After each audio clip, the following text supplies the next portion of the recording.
নবীর একটা আদর্শের কারণে জান্নাতে যাবে। সিরত মানি আদর্শ। আর এটা আমরা কদমে কদমে মোহতাজ।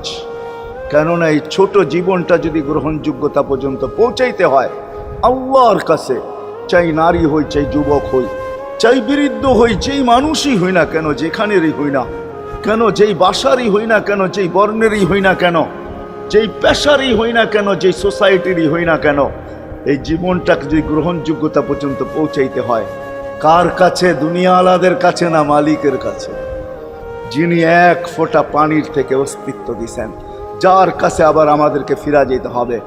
পালানের কোনো সুযোগ নাই। এই জন্যই কোরআন আমাদেরকে বোঝায় আইনাল মাফার। আল্লাহ বলতেছে কোথায় ভাগবে তুমি, বলো কোথায় ভাগবে? কবির কথাই সত্য, যদিও নাকি পালাও তুমি আকাশেতে লাগিয়ে সিঁড়ি, সিঁড়ি লাগাও যদি আকাশ